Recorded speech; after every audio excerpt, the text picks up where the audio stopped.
When I go, I drop. When I trip, I pop. When I go, I drop, pop. When I go, I drop. Hello and welcome back to the recap show. This is Project Runway's season 21, episode 9, and we've got a very special guest today. But before we get started, my name is Chris Edwards, and I'm here with my two other beautiful co-hosts. I'm Ronald. TJ. All right. So I don't know if you've watched this past season. We've had some interesting guests, some co-hosts, but today we have a very special person on. She is the owner and operator of BCD Planet and season 21 contestant, Miss Belania Daly. Welcome to the show, Belania. Welcome. Thank you for having me. This is so exciting. What a blessing. Oh, this is exciting for us. We are beyond excited to have you here. Like, I literally reached out to you on a whim. I'm like, let me just say, hey, see if we can have you on. And your response was like, oh my God, like she one, I wasn't expecting a response, but two, to have you actually do it and come on, it means so much to us. So we greatly appreciate it. Yes, indeed. Thank you. This is going to be fun. Especially with this episode. It is going to be fun. So, Belania, just tell us a little bit about yourself before we dive in deep. Yes. Something about myself. Something that nobody really knows, or just something that everybody wants to know.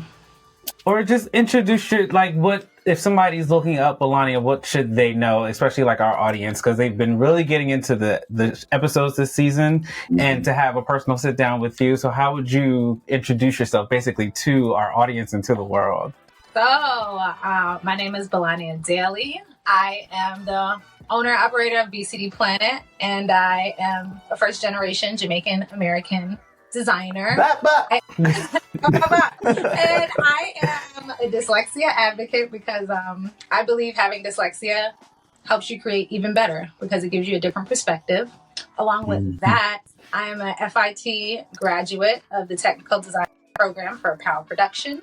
I have over 10 years of corporate fashion experience, and I've been featured in museums and all these beautiful things you can Google about me. But with that said, welcome to my world, BCD Planet.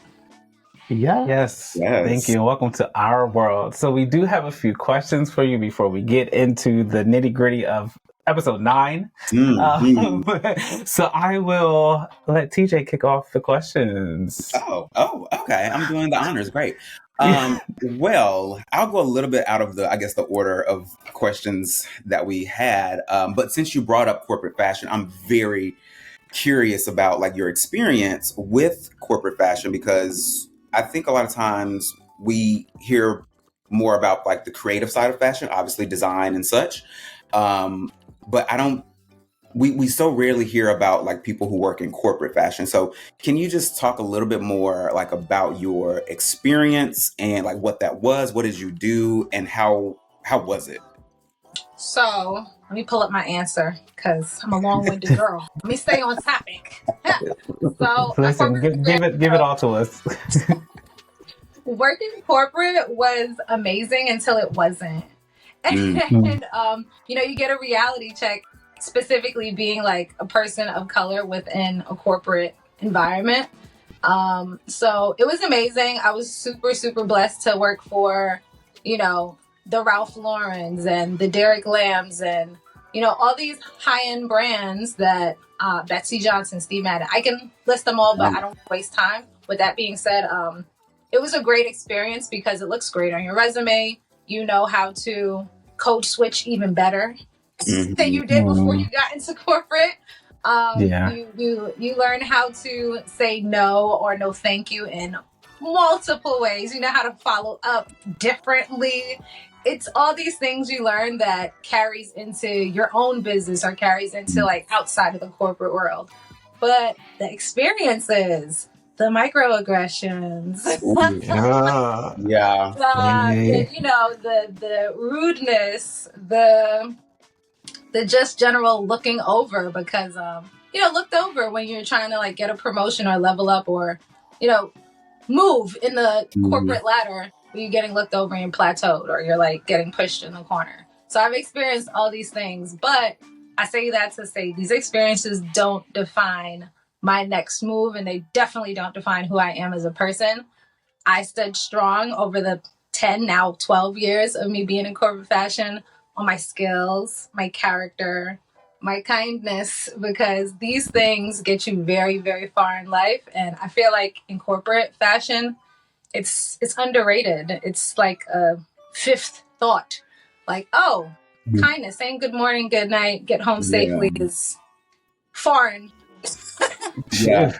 Yeah, so it's just like I wasn't raised this way. I'm always kind first, always courteous first, because character is number one, no matter how you slice it. If somebody's rude to you, that's fine. You don't have to meet them where they're at. And I'll leave it at that. Sorry. I get that. I feel like there are layers to that response, especially that rude part. I have a pretty smile for Listen.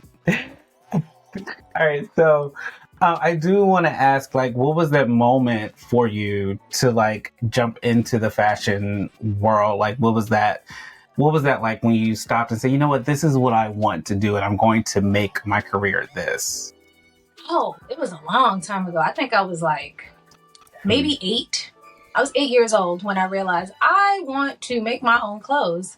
So I have a dance background. So I've been a ballerina and tap dancer. I've danced on Broadway since like from 5 to 18. I've been dancing in a more professional way throughout school. But that was my first interaction with fashion, putting on the costume, putting on makeup, going on stage and doing a performance. And with that being said, I didn't have much money. You know, like I'm in a single parent household. She's, you know, registered nurse working. I'm in school. She doesn't have money for everything. So I'm like, I want to have control over my clothes. If I make the clothes, then I don't have to spend money on the clothes that I can't afford. And on top of it, all the clothes that I wanted, they were never really what I wanted. I always had to alter it in a certain way to really make it to my liking. So I said, if I become a fashion designer on my own fashion brand, I'm fully in control of how the clothes look on me, how I want them to look on other people. It's a beautiful thing. So from age 8 is when I was like, yeah, I think I need to make my own clothes because I can't afford the clothes that I kind of want. And I want to make the clothes that I really want to wear. So fine. Start learning how to use a sewing machine, how to cut and sew and pull the seam apart and make it smaller or bigger. Then I can really control my look. So, yeah. Ooh, I love that. Yeah, now it wasn't on the list, so I do apologize. But I know you're one of 8, right? So were you making clothes for your siblings and stuff as well? Yes. Oh, yes. wow. So, like, I got the nice 1980s, you know, Adidas tracksuit, Nike suit, hand-me-downs, the Guess. I got the good stuff. I'm calling it good stuff. They don't make it like this no more. Like, No. Yeah, so I got good hand-me-downs from like my grandmother's wool coat from probably the 70s. Still in mint condition. Beautiful, beautiful coat. Can't find these things anymore. People are like blending 10 different materials and calling it wool. Like, let's just put 10% wool in it and it's a wool coat. My coat is 100%, baby. Listen. And what's old is new again. Listen, speaking of wool, can we just talk 1 second about your wool look on the show? I would like to let's just look at that for a second. Oh yeah. Come on now. Come on. Everything. Look at this. Oh yeah. Amazing. So you want me to break it down a little bit? Okay. So the challenge was the wool. I was praying to God. Jesus would not choose another bag because I seen it and I was like, oh, this is good fabric. This is suiting. It's wool. I can see it from here. Please don't change it. It's so good. Then when I got into the fabric, I was like, oh, this fabric's like butter. It's so good. So the fabric was, after I found out, it is actually Tom Brown closeout wool fabric. And it's called, what is it called? Cashmere flannel. So it's actually like, it really feels so beautiful. And it's not itchy. It moves almost like a silk twill. It's gorgeous. It's good. The pictures in the video don't do it justice. It is actually gorgeous in real life. And it feels even more luxurious on your skin. So, yeah, the design came about because I said, okay, I'm going to make a suit. I have to make a suit with this fabric because it's suiting fabric. Why would I not make a type of suit? So that came about. And then the twins were like, oh, the Catalina flower, which is like the stiletto of the orchid. So I'm like, okay, it's not an orchid, but it's the stiletto of an orchid. It has these long, beautiful, wispy, wavy things. And I'm like, okay. Then the cascade came along, then the cutouts came because I was like, all right, I want to make it a suit, but I don't want it to be boring. And then they said, oh, the wedding look will be worn by Sofia Vergara. So I was like, she always does wear suits. Let me try to make a suit, but make it more sexy, sophisticated, tailored. You know, something not too sexy, but like nice. Yeah. Really nice. It was beautiful. How it came about. That look definitely gave me that it could be worn during the day at work and then after work to get cocktails with friends and maybe even going out dancing. But like, that piece was everything. Yeah. Listen, I'm a suit person. I love wearing suits and it looks so buttery soft. It looks buttery soft. So kudos to you on that. Wait a minute, did you win that challenge? I did. You won that challenge. I mean, so rightfully so. It's a long time ago, but challenge. Small flex, and then you say Tom Brown. You have a Tom Brown lover here. Listen, he almost had a moment when you mentioned the Tom Brown of it all. No, we didn't know it was Tom Brown fabric, so it was the last of the Tom Brown fabric at Mood, and for the challenge, the producers bought like all of it. I think it was like 50 yards of it or something like that. They just bought it all. And we had no idea until afterwards. I'm like, this is some good fabric. Yeah. That was a fantastic look. You said wool, and I was like, I have to play it, and I have to ask you about it. So, so good. Thank you. All right, TJ, you got the next question. Okay. So on your website, you talk a little bit about like sustainability in fashion, and I know for quite a while, like that has been kind of a hot topic within the fashion industry, and rightfully so. So I'm just curious, like, could you maybe just talk a little more about sustainability and like how it comes into play in your brand, BCD Planet? So sustainability has been like a long going thing for me as an individual because, I'm a nature girly. I like holistic things. And coming into the fashion industry, I had no idea how bad it was. I knew that we as a whole contributed to the pollution of the world, but I didn't know it was like 10% of the whole world. That's a quite large chunk if you're looking at the whole pie. But I had to not be a part of the problem. So I started going down a rabbit hole like, hold up, how bad is it? Let me not be naive while working in the fashion industry. So let me really learn, like, what are we really doing? What am I in? Because, operating in an industry, if you don't know all of the avenues of it, you might look a little bit foolish. And I don't want to look foolish out here. So with that being said, I wanted my brand to be a part of the solution and not add to the problem. So that means that I said, okay, I saw a problem, like one problem out of the thousands of problems, which was wasted fabric. So what the fabric mills do to try to get business out of the big corporate fashion brands is give them sample yardage. Sometimes that sample yardage will be 1 yard of fabric or it'll be 5 yards of fabric, but it's just like a free sample just to get them to buy their business. Like, okay, we do like this sample, but we'll get it in the plain white linen fabric. What are we doing with this printed sample that you just, gave to me for free? They're going to throw it out because they're not going to use it. It's like too much to roll it back up on a roll to sell it to like a remnant shop, which is like little fabric stores that you see in Manhattan. So it's like, it's easier and it saves us time and money to just like quickly throw it out. But thankfully now we're in modern times where there's companies like Fab Scrap, which properly has an organization together to recycle fabric in the right way. You can sign up as an organization and it works better. But back then when I came in, the way they were recycling fabric or just fully throwing it in the garbage was not acceptable at all. It hurts the earth, but of course it's not for business. So I took these fabrics and I made one-of-a-kind looks with them.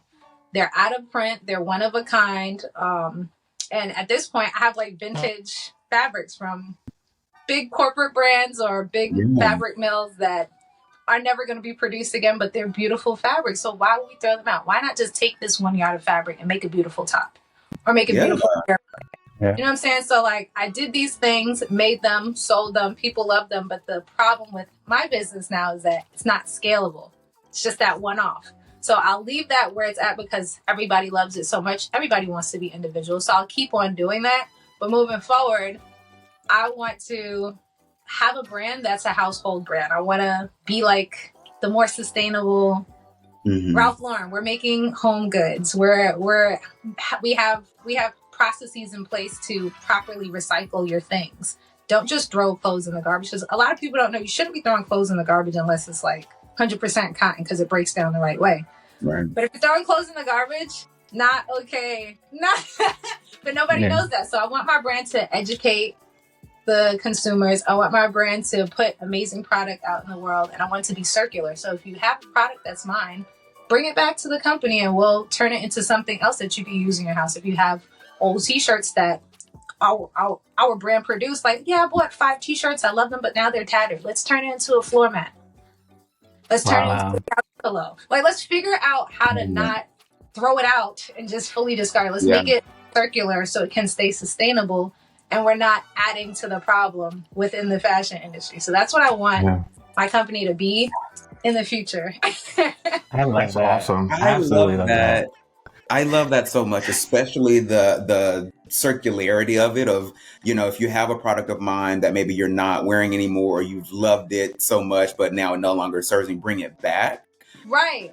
I love that idea. What's interesting about that is, like, there's this brand that I love very much. It's like athletic wear, and I had that same thought. And I know, like, but I'm in contact with the founders of the brand, and I gave that idea to them. I don't think they ever did anything with it. I was like, hey, listen, I have all of these tights. It's not easy. And I'm saying this from outside looking in. I'm sure it's probably not, but I'm like, I have these tights and they're kind of wearing down, or I may be kind of shrinking and I may need to buy some more. Could I possibly send some back to you for like recycling? And then maybe that's like a discount or something. But so I love the idea of like, bring it back and let's create something new out of it. Because as you said, there is so much waste in fashion, and so many people are just throwing things out just to get new stuff and then just creating that cycle all over again. So I really do love that. The other aspect of it all too is, like, me personally being a woman of the diaspora, I feel like my community just doesn't know. They're like constantly buying cheap socks, cheap clothes, and they're wasting their money versus like properly spending their money on good clothes and having access to do the things they really need to do. You know what I'm saying? So like a bigger part of me being a sustainable brand that is of a Black woman is giving back to my community with knowledge, which is power, so that they can be more equipped and be even better. Like, I just feel like it should be that way. Especially another aspect is garment restoration. If you have a beautiful coat but the lining is gone, we offer restoration services. So like I had to shut down that shop of my business for a moment because it was like it was only me managing it. So I do plan to open it up again, but garment restoration. If you're saving a garment, you're not throwing it out. You know what I'm saying? So like you're saving money too. So it's just like it's a full cycle thing. It's a lot of circles and cycles that aren't there and aren't built. But I believe that if more people get more creative with how to build these cycles and push them into the industry, it can save the industry from being so bad with their unsustainable production practices. So just being more creative.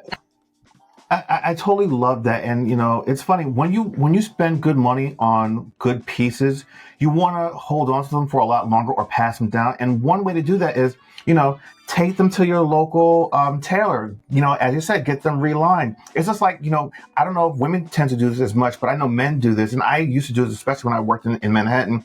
I have shoes that I bought and I love and I wear all the time. I get them resoled, I get them polished, and they're like brand new. It's the same concept. Don't throw things out just because you feel as though, all right, well, it looks tattered.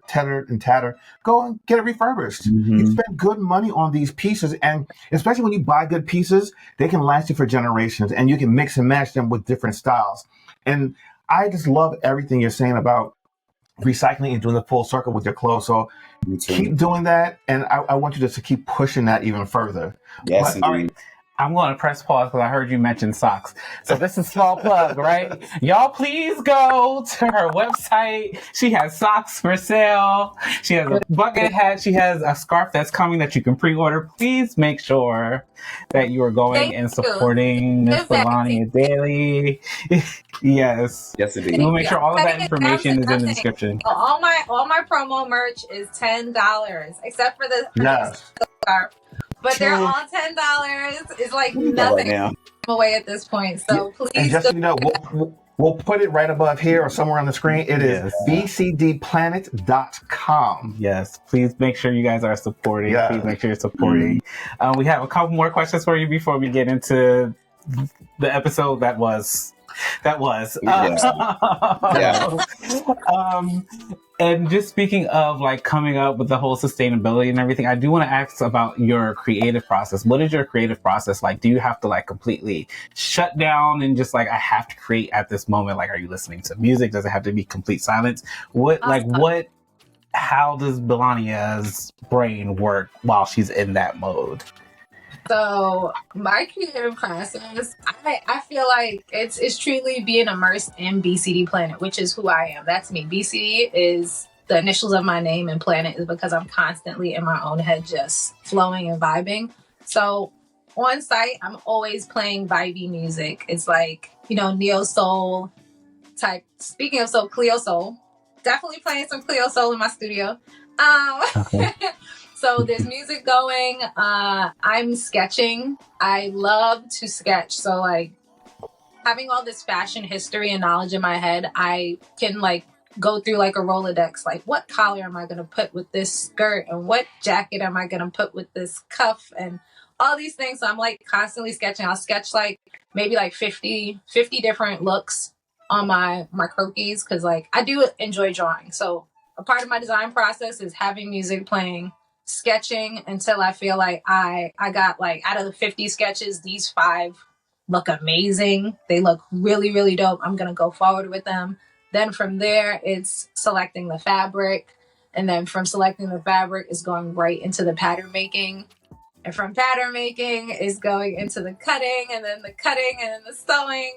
So it's a whole, trip. But from the beginning, I always like to sketch. Sketching is my number one. It's my cornerstone, because if you're not sketching it out, then everybody can't be on the same page. And I learned that early on, like back in high school when I was studying fashion design, that if you can't sketch out your ideas, it's going to be hard to get it to a factory or get it to a client or just be on the same page if you're trying to collaborate. So sketching is my number one. I always sketch first. Then from there, everything else kind of flows. But I do have music playing. I might have some incense burning, just like a whole sensory experience. Vibe. Yes. There's natural light. We have plants, because I'm a plant mommy. I just like being in the flow. Yeah. You know what? I think that's a Jamaican thing. We just love plants. I'm a plant daddy. Listen.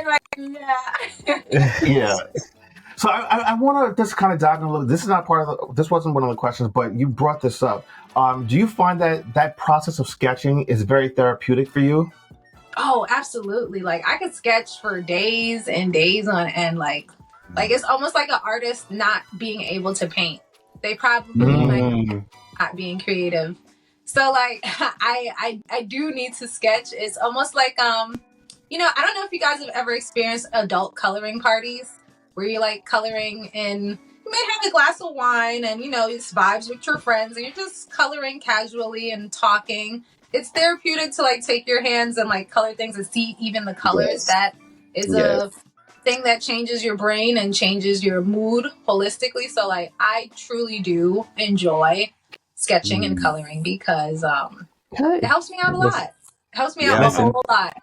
Takes note, do adult coloring party. Like, cause like I would have never thought about that, but that sounds like something I would love to do. And I know it does sound fun, right? I've done adult coloring before, but not like party style. I've been like at work because I'm like, closest friends, maybe like Yeah. 5 of you guys, you go somewhere, We'll be or doing even that. at somebody's house you host, and you like print out these cool things to color, whether it's like your favorite action figure, your favorite comic book, whatever it may be. Like, you're just coloring, and you don't have to draw anything. You're just taking the color, filling in the spaces. Oh yeah. Yep, I'm here for that. I will I definitely mean, be they even doing have that. apps on like iPads and phones where you can do that, like type of coloring. No, but in Listen, No, It's something about the pencil, right? no, listen. I grew up scared because I'm an architect by trade, and before that, I used to just draw. So I mean, my mom used to yell at me, "Go pick up a book, stop drawing. Are you gonna be able to make a career out of this?" Of course, I did, but like I had just books and books of sketches and colored pencils and charcoal drawings. I understand where you're coming from. It gives you like that Zen moment where you can kind of tune out the entire world and just be one with yourself and just feel relaxed. But all right, let's get back to the question. I had one question for you. So, what do you feel you've learned about yourself after this experience on Project Runway? Oh man, what have I learned about myself? I've learned so much things. Like, I've learned I can stretch and expand into places and speeds I never thought I could. Like, being on Project Runway, this is the fastest I've ever designed in my life. Fastest. Yeah. Because designing, I feel like, unfortunately, I'm not trying to stab at the show, but unfortunately, people are like believing that fashion design, the process is 1, 2, and done. No. And it really is not. Like, that's like trying to believe that architects can build a building in a day. That is not true. Like, greatness takes time. And I say that with everything in me. Like, it takes time to make amazing things. So, it's like try to make a pot of greens in 20 minutes. It doesn't work like that. Right. You have to like really take time to put into a beautiful thing. So I say that to say Project Runway has taught me so many things. Taught me I can design fast. I can create beautiful things on a whim. It's taught me you don't have to do all of the traditional processes to get to the greatness. Like, you don't have to do all the steps. Sketch, pattern, make, cut it. You could just cut straight into the fabric and put it on the mannequin and get to a really nice result. So it's taught me speed. It's taught me patience and calm in the middle of chaos, more than I already know. And I've learned so much about myself. The biggest thing I've learned is that I am now a elevated streetwear fashion designer. Yes. I was going to ask that too, because on the show, on the streetwear episode in particular, you did say I'm a streetwear designer. So I wanted to know if you were still headed down that road of streetwear.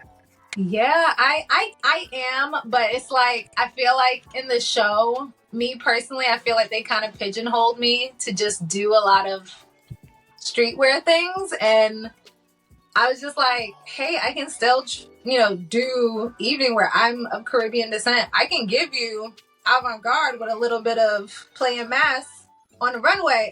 You know what I'm saying? Like, we can do the costume, we can do big, but it's like streetwear. And I'm just like, I feel a little bit boxed in, but it's okay. Now we're outside of it. I can really show them better than I can tell them. Streetwear is not the stereotypical streetwear. It can be morphed and molded into many, many different things. So yes. Yeah. I mean, we have your lookbook up, and we're going through it and to see some of the beautiful pieces that you have and how you incorporate streetwear and like evening wear and just the diversity in your language, your design language, and it's just really beautiful.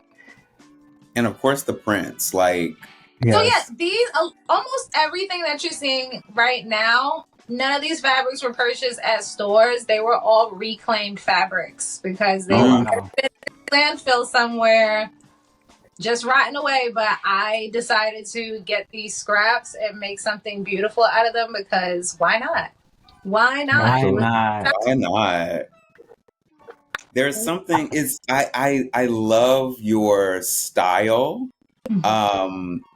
And so many of your looks do kind of harken back to like that early kind of like Queen Latifah age.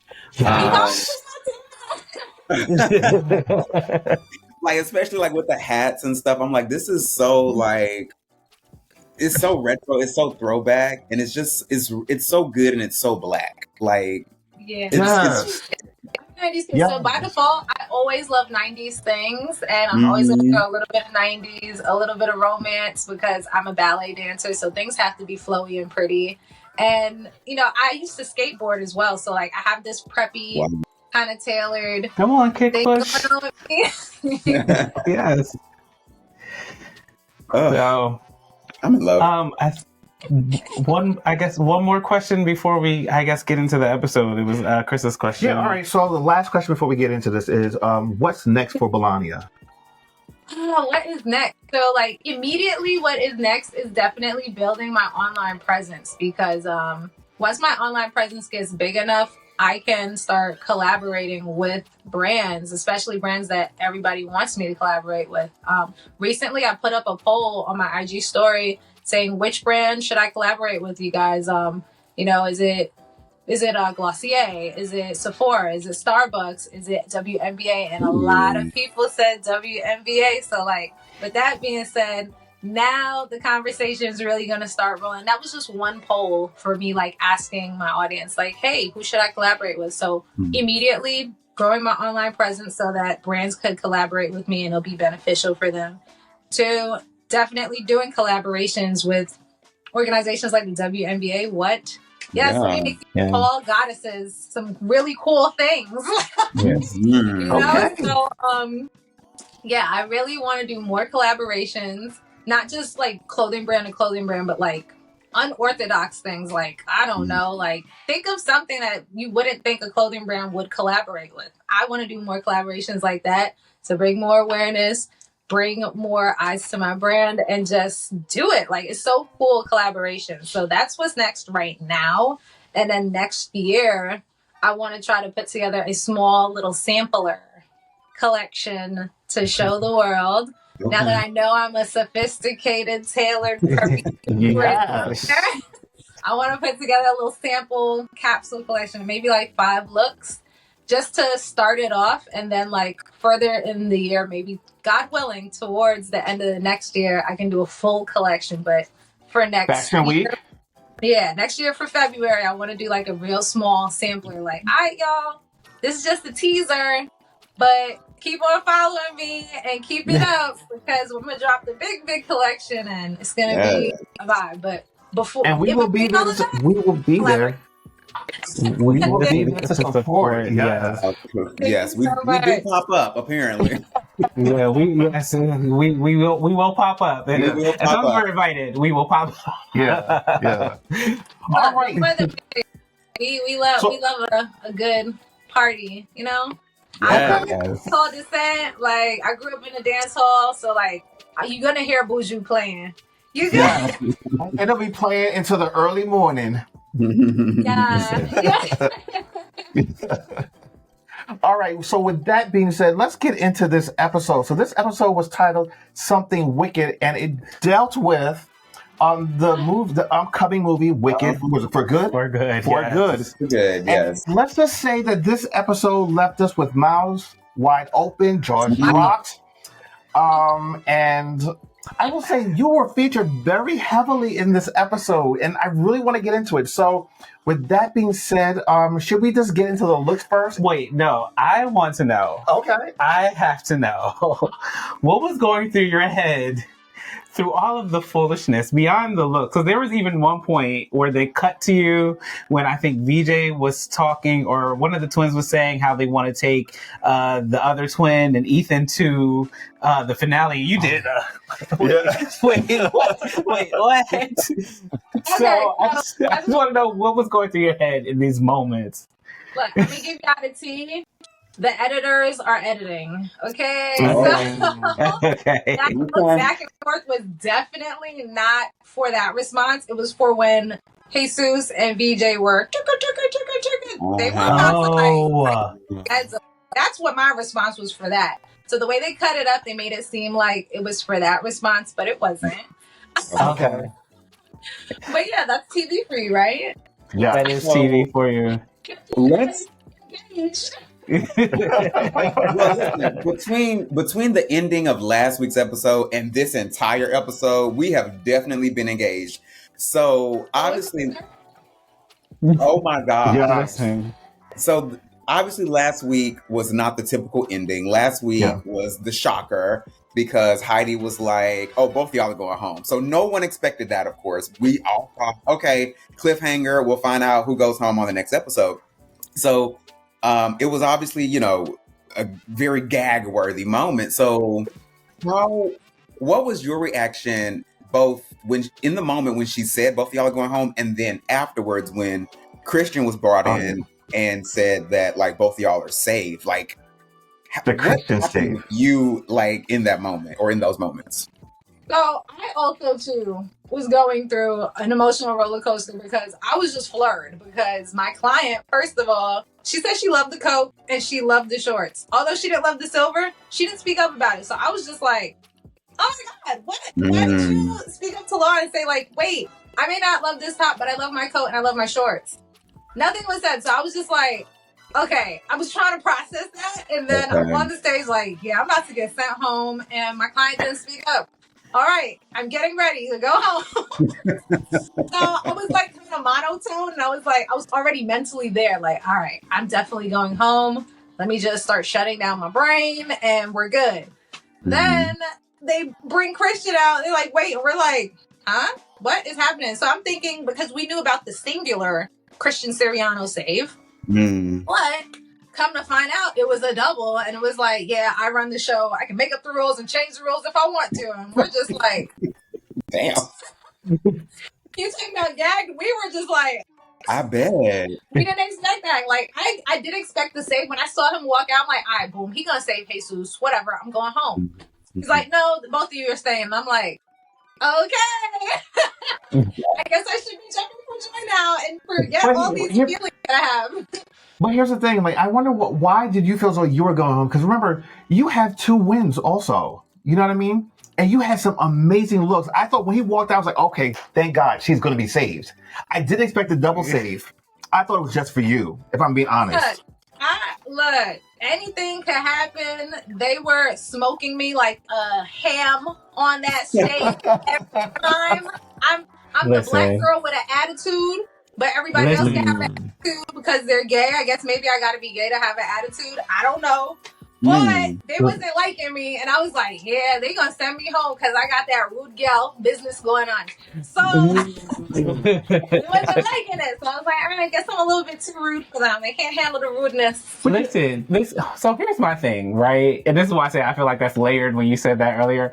But I don't know if you've seen any of our other episodes, but I was going to bat for you, especially over Law, because I did not appreciate the way he was speaking to you. I can understand Law has a certain right to give a certain critique. However, like what you're not going to do is be disrespectful and then not expect disrespect in kind. So kudos to you for even kind of biting your tongue. And it's like, my thing is like, you're human. You're allowed to have a human emotion in the moment that somebody's giving you a negative critique. So if you move a certain way or if you adjust your eyes, I'm respecting you enough to not say anything to you in this moment. But here you are calling me out for the way I'm moving. I was so upset. Yeah. I was upset for you in that moment. I wanted to jump through the screen, if I'm being honest. So I think I know what happened with the editing. So because I was one of those contestants that, I'm standing on my square, I don't believe in tearing anybody else down because tearing another person down, no matter what, is tearing myself down. So I said from day one, I'm not going to be talking bad about anybody. Okay, so no matter how hard you try, I'm not going to talk bad about anybody. So I think that was their angle to try to get me to be spicy or somebody. So I think that's what the engagement thing about editing was about. So with that being said, it is what it is. If they want to portray me as being a rude, disrespectful black woman, that's what I'm going to be. Okay? So come and find out for real how rude and disrespectful I am. That part. Because listen, I will say kudos to you because throughout this whole season, you really have been outside of the drama. Yeah. Between everybody else, you have not been included in it, and I'm like, yes, very good. Because, like you said, you're not here for it. You're here to design. You're here to make beautiful clothes, and that is it. So that's it. That's kudos it. Like, to you for that. literally, on the casting, and when they were casting me, like, we're here to document your greatness. I'm like, okay, that's what we want to do. I signed up. I agreed. I'm on set, and I'm like, wait, what do you mean I'm talking drama? What do you mean I'm saying this about that person? That's not what I'm here for. That's not what I'm here for. I'm here to design and make really iconic things on national TV. That's it. Indeed. Because after the show is done, then what? We're going to be enemies forever? No, that's not what the fashion community is about. And in my opinion, that is what the fashion community is missing. It's missing genuine creativity and actual community between other designers. It shouldn't be catty, that competitive. Yeah. If you don't have community within fashion, the business you're working in, then what do you have? Yeah.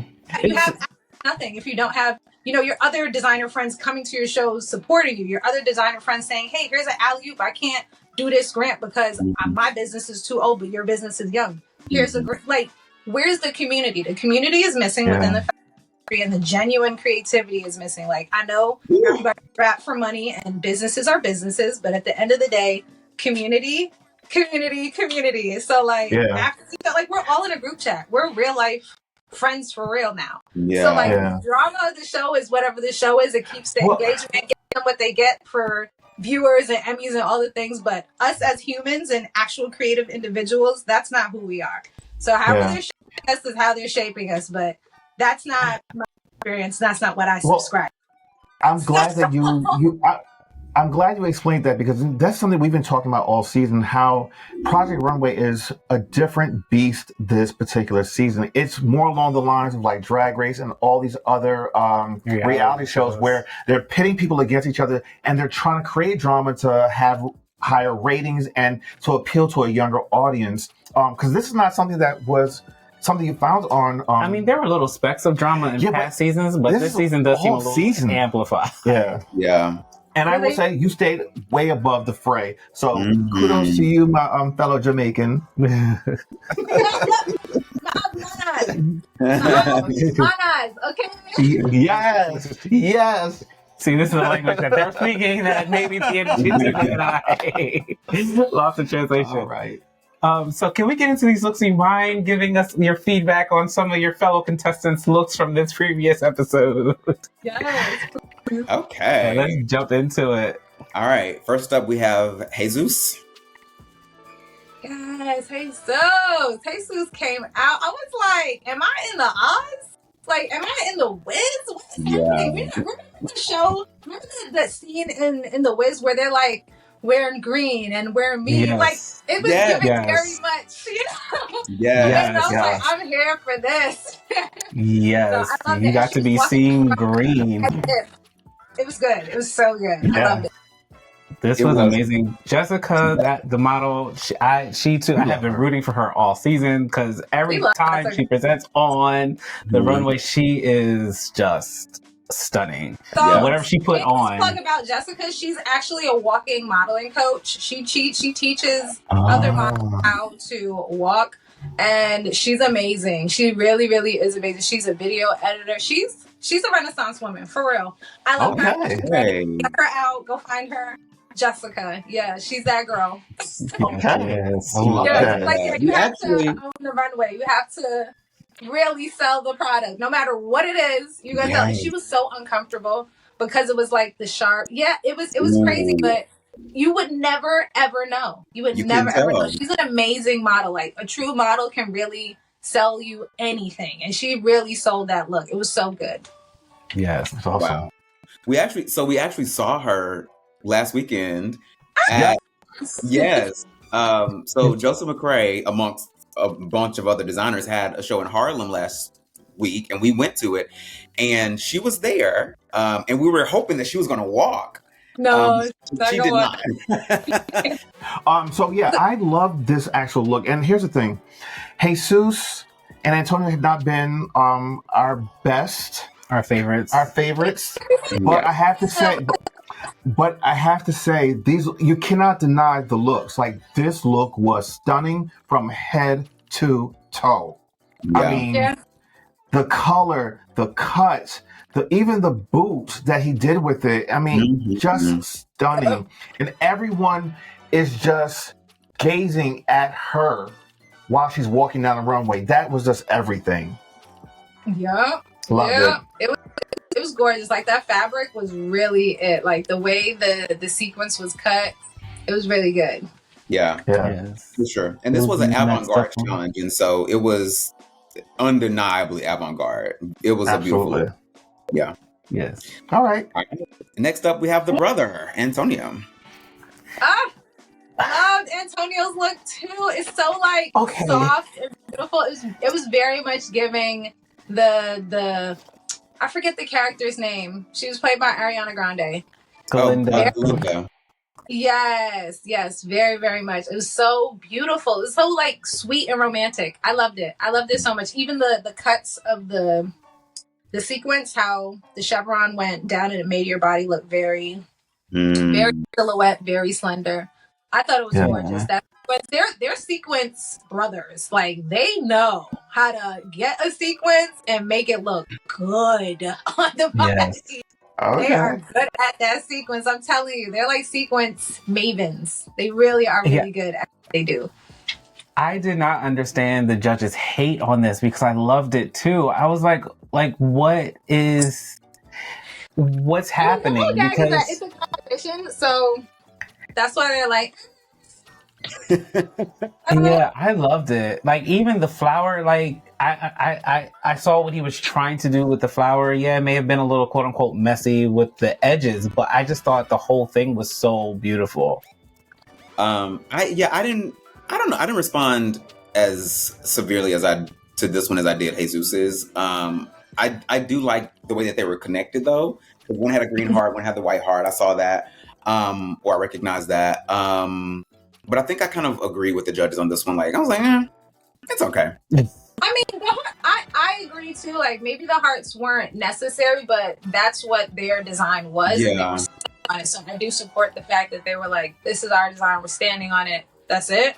Mm-hmm. But I feel like both of their looks would have been amazingly strong without the heart. You know, it was their looks are really strong and amazing. So I'm just like, okay, the heart's like an added thing, but it's not necessary. Yeah. I had a question because I didn't understand Nina's comment about the back of the flower being messy. It didn't. I thought that was kind of intentional in a way.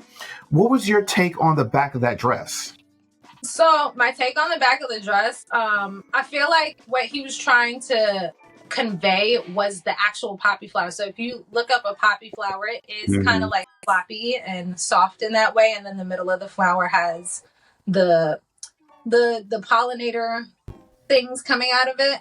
Yeah. So as far as messy, when they say that, it means like the structure wasn't there. It didn't have a lot of structure. They wanted to see more defined structure. Like if you look at a tulip or a rose, how those rose petals are very structured and it's like it stands on its own. It almost looked like a wilted flower, and that's why they were like it's not really giving. It's giving more jellyfish than flower. So that's why they said see, and they edited that out too because they said that. Oh, okay. I'm gonna tell y'all, like, TV is very much TV. Granted, you guys got entertained. That was the goal. You guys got served, and your engagement was very high. But there's things that were said that provoked all of the designers to feel like, wow, I don't mean anything. And you're telling me to respond with a smile, but all I want to do is cry. It's kind of wild, but that has to be hard. Yeah, I didn't think it was a jellyfish until I don't remember who said it. I don't know if it was Nina or if it was Heidi, but one of them said it, and we were just like, oh, we're dying. We were all just like shot down. We were like, everybody, because like we all were loving it, but yeah, when they said that, we were just all on stage like, okay. But yeah. Wow. Who's up next? All right, next up, I'm going to say Belania for last, actually. So next up, we Lord. We have Ethan. Yes, Ethan's look is very, very, very much like red carpet Met Gala. He's always making Met Gala because he's like the god of avant-garde. He's a whole drag queen. Hello. And it's just like the cuts were so sexy. The cape was caping because ever since episode 1, he's like the cape goddess.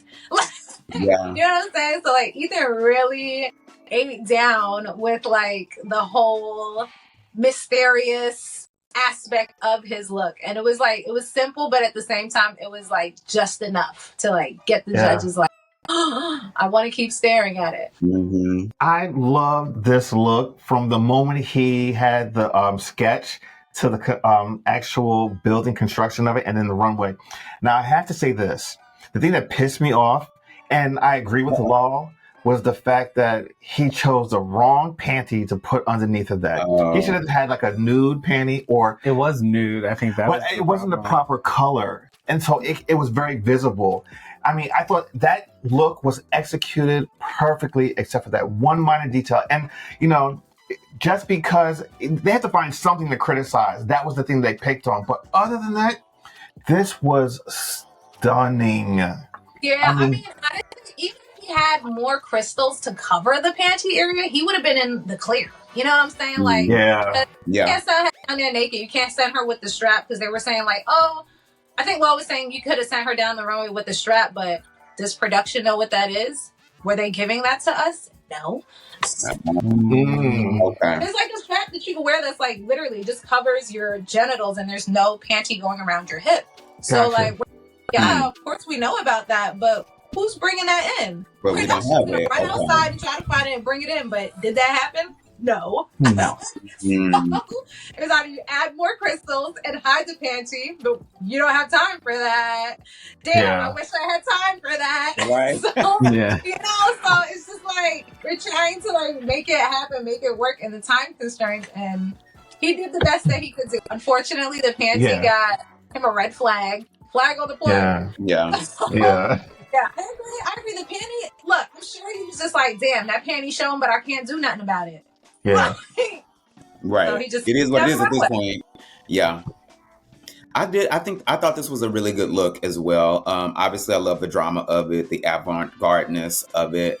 I have no notes other than that. No notes. I think I'm the outlier here because I wasn't really a fan. Twilight Zone. No, I want to hear this because I've heard this multiple times too. Like, he just made like a nun look really sexy. What are we doing? And I was like, you guys, you gotta see the fashion in it. It's not a nun. No, I do see the fashion in it, I guess, but I'm just like, I think where my disconnect is because this was Ethan's challenge. I don't know. I think I expected something big or something grander, and it was just kind of draped over her head. I'm glad he took the critique of covering her face, because originally he had the cutout. So I'm glad he took the critique of covering her face, because that elevated it some. However, I think I just wanted more from Ethan, and it just wasn't. I don't know. I wasn't a fan. Okay. Well, before go ahead, say your thought, because I have a response to that. Me? I mean, people have been saying that to me too, because of like the whole denim challenge with the whole big headpiece and all things. So like, but at the same time, it's like, I think it was a lot of handwork that went into his look. So like, putting more time into like a whole structure and then covering that structure to make it look very fashion and beautiful. Too much time, and it's just like at that point your hands are numb and bleeding from like sewing all the feathers on, sewing all the crystals just so that it covers certain parts. Like, it was just like a time management type of thing, I'm sure. And it was just like, all right, look, this is enough. Let me just accept it. What it is show stopping. It is eye catching. It is a moment, you know, versus like doing a whole, because we were given like Home Depot supplies to do a structure with. We're given a budget to do that, but same time we were like time management. What can we do in this time? Versus like, you know, starting a whole thing that you know is going to take like a week to do. You only Yeah. have 2 days to do it. So, like, don't shoot yourself in the foot. Yeah. Yeah. No, I want to hint on that because this was the first challenge that you guys actually had 2 days. All these Right. other challenges were one day, and I mean, honestly, these are what you call what we call in architecture charrettes. When you have these one-day challenges, they're really charrettes to get concepts and ideas and put something out so people can visualize it. But for you guys to actually have garments that look wearable and look beautiful, it says so much about you guys. It's amazing. Honestly, Project Runway, all it really is, what I believe it is a pressure cooker to see if you have the stamina to survive. And you guys have been doing fucking amazing. Sorry for the language, but I think that was needed in this moment. You guys have been doing some Honestly, phenomenal work.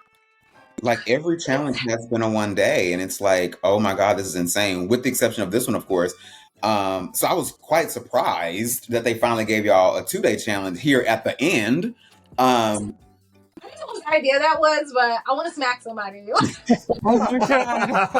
As you should. Yeah.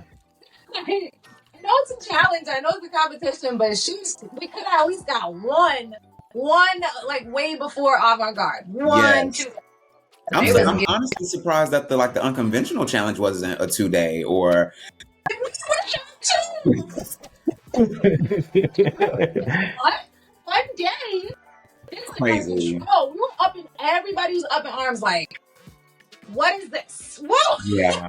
But Ooh. that's what they did. They the bosses. We're just, the gestures, making the show look good. Bless your heart, because I can't imagine the pressure that y'all were under and the I'm sure exhaustion from all of this. So, whew. You know what? One of the twins said he coined a term on the show, like behind production. He was like, designer trafficking. And all on the floor laughing like, oh my God, this really is designer trafficking. It's definitely giving designer trafficking. We're getting forced to do like all these things in such a small amount of time, and like design fast, so fast, cut fast, go to the runway, next challenge, do it again, and then we're like, It's giving sweatshop vibes for sure. Okay.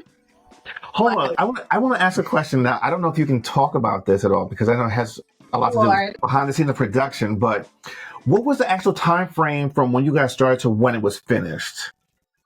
Oh my God. Can we talk about that? If you can't, don't, because I don't want to get you in trouble. I don't want to get you in trouble. Let's not. Let's not that. If you're not sure. All I can say is it was definitely less film time. So like in the past, I remember it being like 3 months, and now it's like not 3 months anymore. Okay, we'll leave it at that. We'll leave it at that. And like it's shown in a very short amount of time, and it was hard. There was like I'll say there was 10-hour film days. Yeah. Okay. So like days we would be behind the camera for 10 hours. Damn. Of course they're like feeding us and like doing all the things that's like, labor law, but it's exhausting to like work 10-hour design for like that amount of time and just make that much stress. Jesus. Not having your phones because phones would be like cheating. Mm-hmm. So like no phones for like 5 days straight.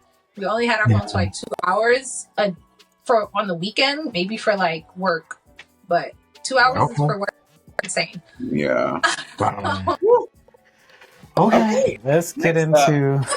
It was a great experience because like we truly were like immersed in the design world, like just designing. Like it was like prehistoric almost, like before phones were a thing. That's how designs were designed. They just pull it straight out of their head, pulling it from historical references, re-innovating the classic designs into something more modern. So yeah, I was saying like it was very much traditional but still modern because we didn't have phones to look up and Google inspirations. We didn't have our laptops. It was very much raw design talent that you guys witnessed on Project Runway. So yeah, you guys saw it all and we give it to you all. Okay. Well, next up we have the expert pot stirrer of the of the entire season. Our we have favorite. I'm on VJ. now. Y'all not loving it. I will speak directly to this look first, right? Tyra's critique about branding basically hit the nail on the head. Like, the challenge was to take inspiration from the movie itself directly. And she chose red. Like, maybe if she did it in black, like all black with maybe a hint of red somewhere, just to be a little bit different, it would have made more sense. Before this challenge, it made absolutely no sense. I mean, look, we were all shocked at the color choice too, but at the same time, her look made a statement on the runway, and that's what they wanted. They wanted it to be big because that's their idea of avant-garde, big, bold, art installation type of things, and that's what they like. I thought her look was cool too, but it's a time constraint type of thing. Like, I feel like if she had more time to like do more of it, it would have been even more, like, you know what I'm saying? Like, but she did what she could do with the time that she was given. I think it was unique. It was dope. Well, you are very gracious. Okay. You are. And I want to add to...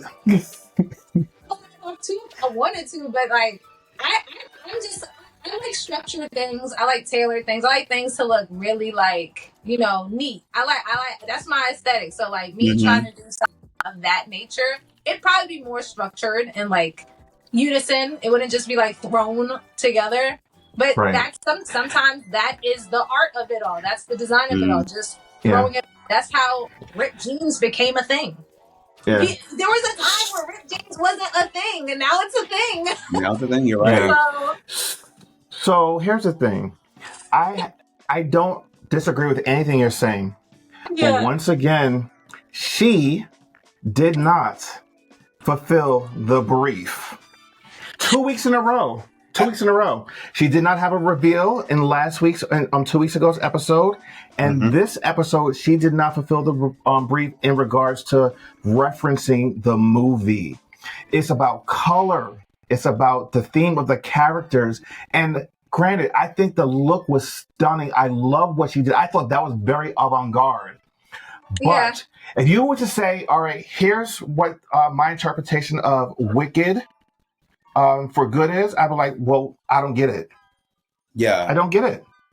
And because of that... The swirls because Paul Tazwell was saying when he was inspired by his designs, it was like throughout the whole movie, you'll see swirls, like continuous like curves and swirls. So that's what she was trying to channel. But I hear y'all with the color. Like, we were briefed to not use red.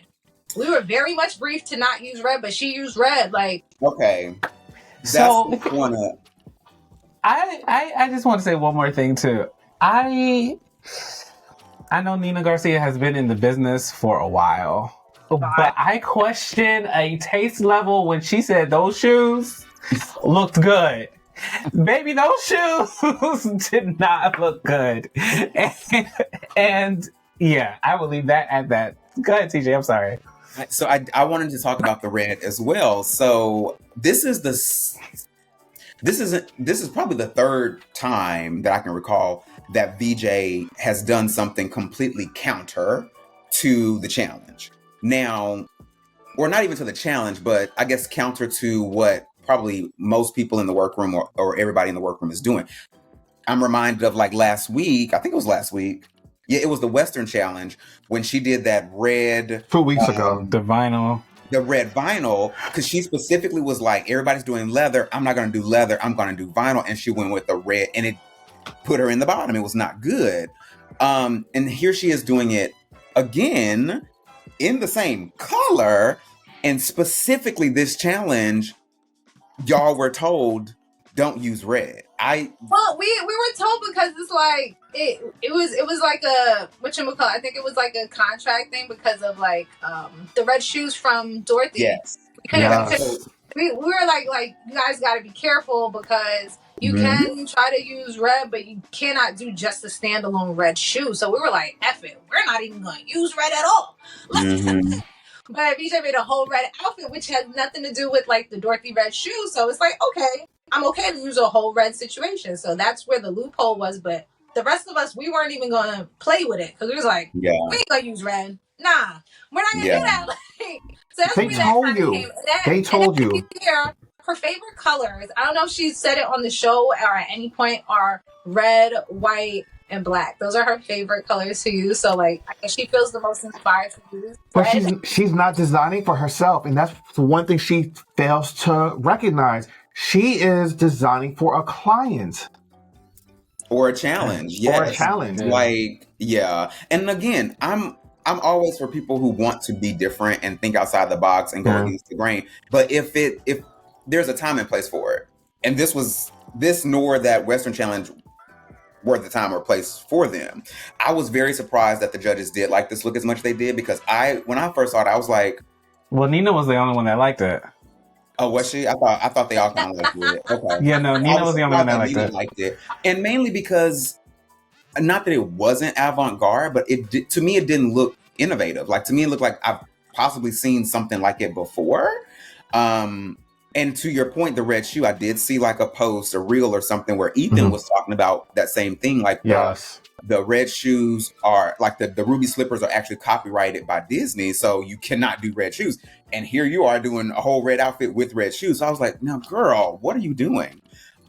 So just to look alone. Like I said, we were just not trying to touch the red button. We was just like, nah, we're good. We're not going to use red color. We'll use any other color, but we're not using red. That's what we were thinking when we were shopping. But BJ, she took the risk, and I think that's what they like about her. She's taking risks, but I think when other people She's take good risks, TV. it's not okay. Yeah. She's good TV. She is TV. She's something. All right. She's something.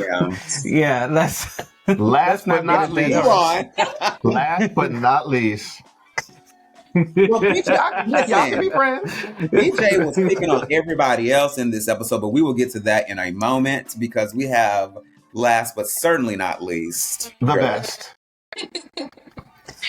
Come on now. I actually love this. Yeah. Yeah, she's gorgeous.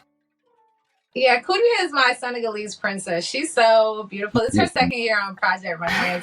Wait, can I say something really quickly? I'm not sure if they did this to anyone else, but I don't know if you noticed that in this episode especially, they broke the fourth wall multiple times by showing production and behind the scenes stuff. And when you brought your looks out, they show Christian and Walter as well. Yes. He was standing there looking like a proud papa as the look was coming down the runway. He had a smile on his face. Yeah. I mean, I think I didn't see that because, like, honestly, I watched the episode yesterday and I was so in shambles. I was crying. I was triggered. I was just like, oh, I should have made a tree dress. And it's crazy because I don't know if you remember the part in the episode where I'm explaining my design. I said, oh, it's a tree dress. They didn't show any of the sketches that I first designed as a tree dress. That sketch that they sketched it the second day, and I had to pivot and change everything. I should have made a tree dress.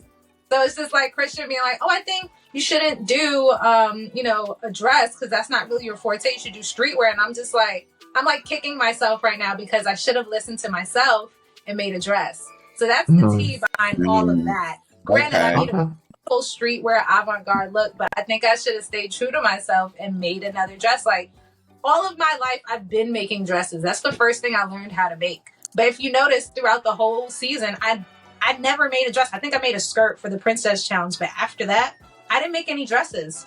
I made 2 skirts, and that was it because I didn't want to keep on doing something that I was already doing my whole entire life. I was like, all right, I'm here to push myself, show all of the categories that I can make. I can make anything. I'm one of those designers that can make anything. So I said, all right, this is my time to be on national TV and show them I can make pants. I can make vests. I can make this. You know, like, I didn't want to just keep on making dress after dress after dress. But as you can see throughout the season, a lot of people can make dresses and make it all the way to the end. So I guess that's a good thing. Maybe next time, if I'm called back for All Stars, I'll make more dresses. Yes. I'm all for it. Yeah, we'll see about that. But like, that's the tea behind me making that look. That look really, I love nature. So I connected with Paul Tazwell when he was explaining to us and briefing everything about his two looks between the two main characters of Wicked for Good. And I was like, yeah, I'm definitely on the side with the nature because I'm a nature girly. I love moss. Like moss is, I did a whole science project in school on moss.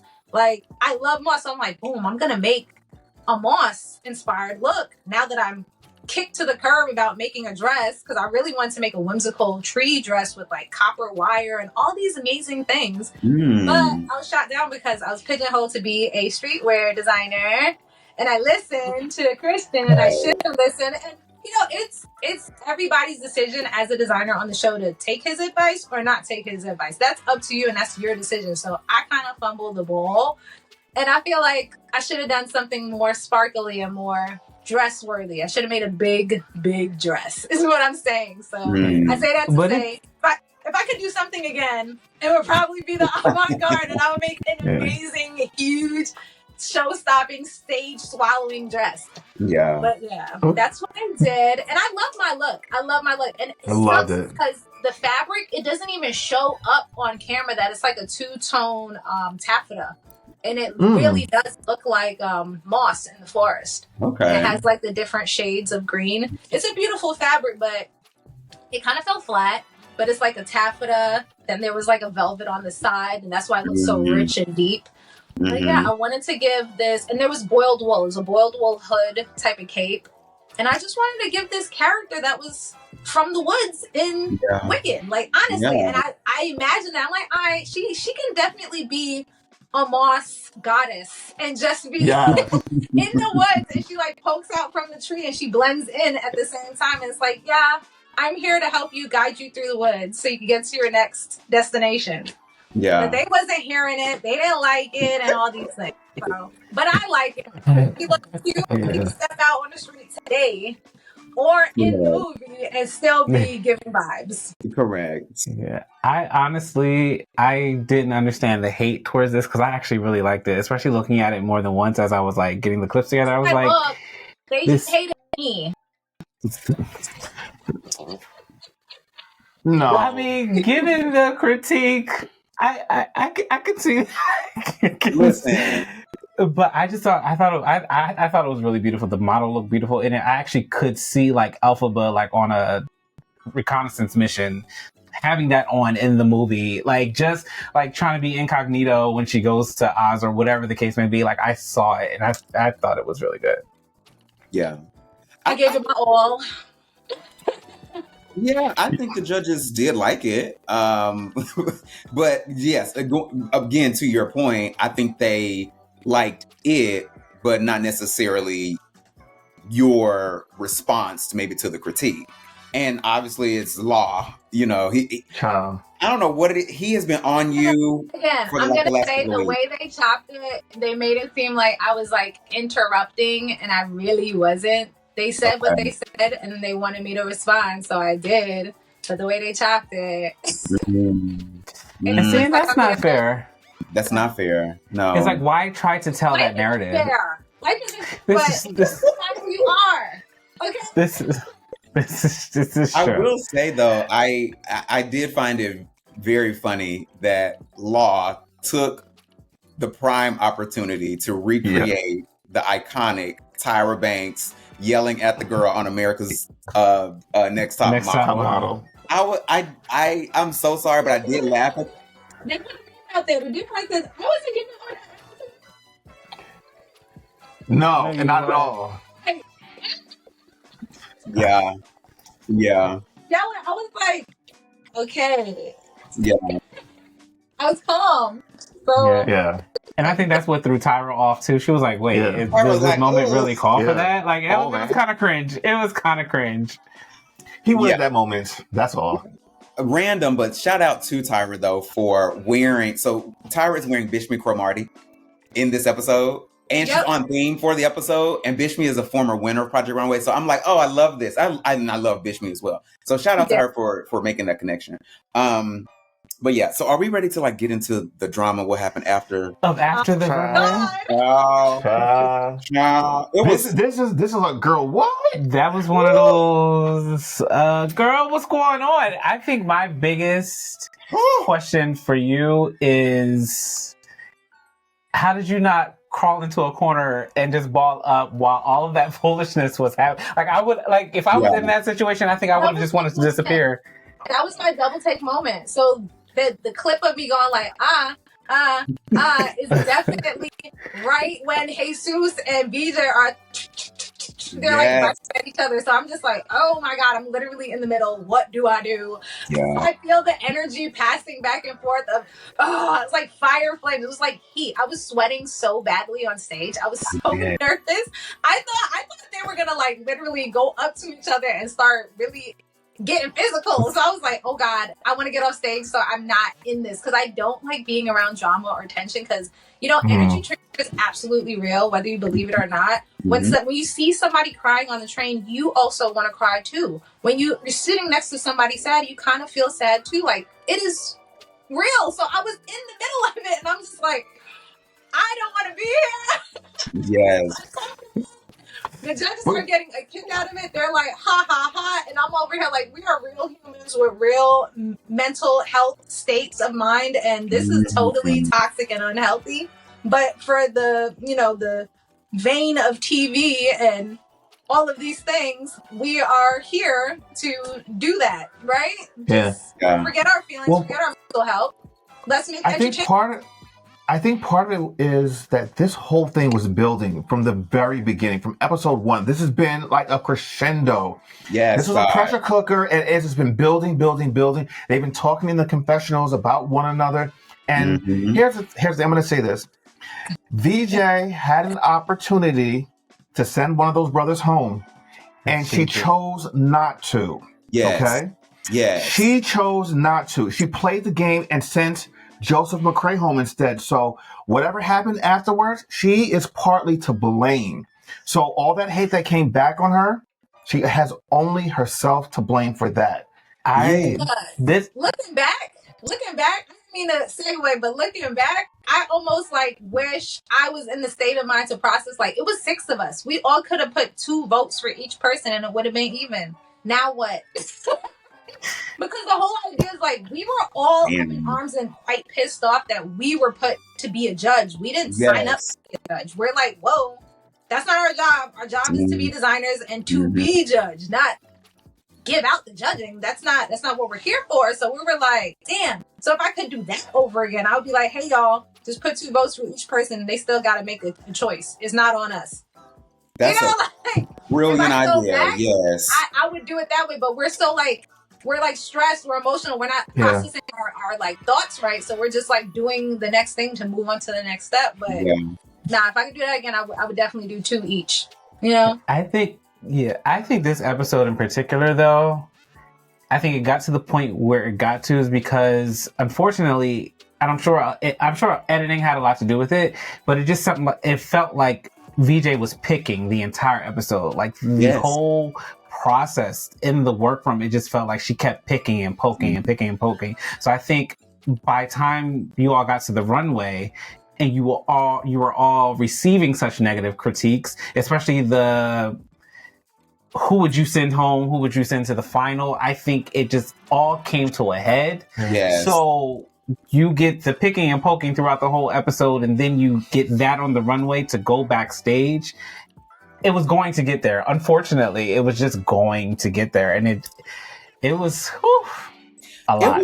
It was crazy. That the judging was insane. So I'm sure, yes, it was very awkward for you to be right there in the middle of all of that, especially after having your critique with Law and how that happened. And so, so then Jesus and VJ, they're going at it. And then y'all have to, answer the question, who do you want to go to the finals with? And then Law asked the question between the 2 brothers. Well, who's the best designer? Who's the better designer? No, that was uncalled for. So like, it was very much stirring the pot energy, very instigating. But at the same time, like, they also didn't. I'm gonna give y'all some more tea. They didn't put the parts in that we would like between Ethan, Jesus, and me. We're the three designers that said, "Hey, we don't want to choose somebody. We would take all. We would like to see all of our collections on the finale. Like if it's really up to us, you want to ask us a question. We want to see all of us put a collection on. Yeah. So they edited that out, and I was the first one because they were like, "Belania, what do you think?" And I was like, I'm not picking anybody. Like, I think we should all go to the finale. Wow. And they were it was back and forth for like 5 minutes. And they were like, you have to choose. This is a challenge. The industry is not nice. And all these things. And I'm just like, it don't got to be like this. First of all, you don't need to be asking these questions like that. You're stirring the pot and causing drama for no reason. But I say that to say, I was like, all right, I'll give you an answer for TV since you want me to give you an answer for TV. The TV answer is, okay, I'll go with the twins, Jesus and Antonio.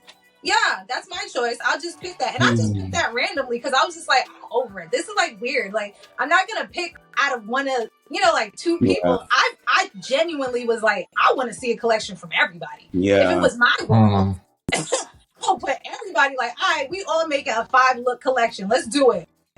Yeah, I want to see how everybody puts the collection together. Now, that's the tea. That's really the tea. It got cut out. It got edited. And that was my first answer is I want to see a collection from everybody. If it was really that dope and y'all was really that fire to do a double save, let's do a whole collection show of everybody doing. Yeah, if you want to change the rules last minute, let's do that. Wow. I got edited out. But now here we are. And they cut on it, and it's like, and then he said, what? He said another comment like, oh, well, you guys are friends. This is a competition. The twins didn't even pick you at all to go to the finale and all this stuff. I was just like, what? It doesn't matter. They were trying it. They were trying it.